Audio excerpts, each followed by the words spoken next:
ಮುಂಗಾರು ಅಧಿವೇಶನ ಆರಂಭ ಆಗಿದೆ. ಸಾಲು ಸಾಲು ಹಗರಣಗಳ ಆರೋಪ ರಾಜ್ಯ ಸರ್ಕಾರವನ್ನು ಇಕ್ಕಟ್ಟಿನಲ್ಲಿ ಸಿಲುಕಿಸಿದೆ. ಈ ಬೆನ್ನಲ್ಲೇ ಇವತ್ತು ಸಿಎಲ್ಪಿ ಮೀಟಿಂಗ್ ಅನ್ನು ಹಮ್ಮಿಕೊಳ್ಳಲಾಗಿತ್ತು. ಇಲ್ಲಿ ಒಗ್ಗಟ್ಟಿನ ಮಂತ್ರವನ್ನು ಜಪಿಸಿದ್ದಾರೆ ಸಿಎಂ ಸಿದ್ದರಾಮಯ್ಯನವರು. ಮೂಡಾ ವಿಚಾರವಾಗಿ ಬಿಜೆಪಿಗೆ ತಿರುಗೇಟನ್ನು ಕೊಡಲಿಕ್ಕೆ ಒಗ್ಗಟ್ಟಿನ ಪಾಠವನ್ನು ಮಾಡಿದ್ದಾರೆ ಶಾಸಕರಿಗೆ. ಅಧಿವೇಶನಕ್ಕೆ ಎಲ್ಲ ಸಚಿವರು ಶಾಸಕರು ಹಾಜರಾತಿ ಕಡ್ಡಾಯ ಅಂತ ಹೇಳಿದ್ದಾರೆ. ಬಿಜೆಪಿಯ ಲೋಪದೋಷಗಳನ್ನು ಎತ್ತಿ ಹಿಡಿಬೇಕು ಅಂತ ಹೇಳಿ ಶಾಸಕರಿಗೆ ಕರೆ ಕೊಟ್ಟಿದ್ದಾರೆ. ಮೂಡಾ ಕೇಸ್ನಲ್ಲಿ ಕಾನೂನಾತ್ಮಕ ತೊಂದರೆ ಇಲ್ಲ ಅನ್ನೋದನ್ನ ಮತ್ತೊಮ್ಮೆ ತಿಳಿಸಿದ್ದಾರೆ. ಇನ್ಮುಂದೆ ಬಿಜೆಪಿಗೆ ನೇರ ಟಕ್ಕರ್ ಕೊಡಿ ಅಂತೆ ಕೂಡ ಸೂಚನೆಯನ್ನು ಪಾಸ್ ಮಾಡಿದ್ದಾರೆ. ಬೆಂಗಳೂರಿನ ಖಾಸಗಿ ಹೋಟೆಲ್ನಲ್ಲಿ ಸಿಎಲ್ಪಿ ಮೀಟಿಂಗ್ ಮಾಡಲಾಗಿತ್ತು. ಈ ಸಿಎಲ್ಪಿ ಮೀಟಿಂಗ್ನಲ್ಲಿ ಶಾಸಕರುಗಳಿಗೆ ಈ ಮಹತ್ವದ ಸೂಚನೆಯನ್ನ ಸಿಎಂ ಸಿದ್ದರಾಮಯ್ಯನವರು ಪಾಸ್ ಮಾಡಿರುವಂಥದ್ದು. ಮೂಡಾ ಹಗರಣ, ಎಸ್ಟಿ ನಿಗಮದಲ್ಲಾಗಿರುವಂತಹ ಹಗರಣವನ್ನು ಇಟ್ಕೊಂಡು ಬಿಜೆಪಿ ಕಾಂಗ್ರೆಸ್ ವಿರುದ್ಧ ಮುಗಿಬಿದ್ದಿತ್ತು. ರಾಜ್ಯದ ಹಲವು ಕಡೆಗಳಲ್ಲಿ ಪ್ರತಿಭಟನೆಯನ್ನು ಮಾಡಿತ್ತು. ಇದೇ ವಿಚಾರವನ್ನು ಇಟ್ಕೊಂಡು ಅಧಿವೇಶನದಲ್ಲೂ ಕೂಡ ಕಾಂಗ್ರೆಸ್ ಅನ್ನು ಟ್ಯಾಕಲ್ ಮಾಡಲಿಕ್ಕೆ ಮುಂದಾಗಿತ್ತು.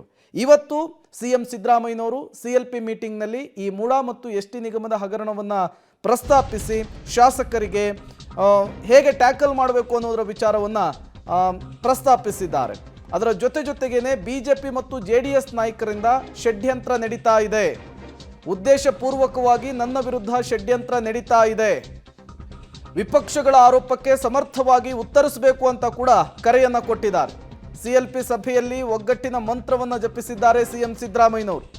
ಮೂಡಾ ಕೇಸ್ ಸಂಬಂಧ ನನ್ನ ವಿರುದ್ಧ ಷಡ್ಯಂತ್ರ ಆಗ್ತಾ ಇದೆ, ಬಿಜೆಪಿ ಮತ್ತು ಜೆಡಿಎಸ್ ನನ್ನ ವಿರುದ್ಧ ಮುಗಿಬೀಳ್ತಾ ಇದೆ, ಅವರಿಗೆ ಯಾವ ರೀತಿ ತಿರುಗೇಟನ್ನು ಕೊಡಬೇಕು, ಈ ಎರಡೂ ಪಕ್ಷದ ನಾಯಕರನ್ನ ಹೇಗೆ ಫೇಸ್ ಮಾಡಬೇಕು, ಎಲ್ಲ ವಿಚಾರಕ್ಕೆ ಸಂಬಂಧಪಟ್ಟಂತೆ ಇವತ್ತು ಪಕ್ಷದ ಶಾಸಕರುಗಳಿಗೆ ಸಚಿವರುಗಳಿಗೆ ಪಾಠವನ್ನು ಮಾಡಿದ್ದಾರೆ ಸಿಎಲ್ಪಿ ಮೀಟಿಂಗ್ನಲ್ಲಿ ಸಿಎಂ ಸಿದ್ದರಾಮಯ್ಯನವರು.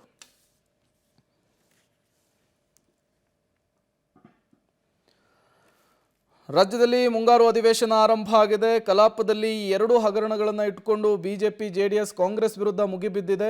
ಇದರ ನಡುವೆ ಸಿಎಂ ಸಿದ್ದರಾಮಯ್ಯ ನೇತೃತ್ವದಲ್ಲಿ ಸಿಎಲ್ಪಿ ಮೀಟಿಂಗ್ ನಡೆದಿರುವಂತಹದ್ದು.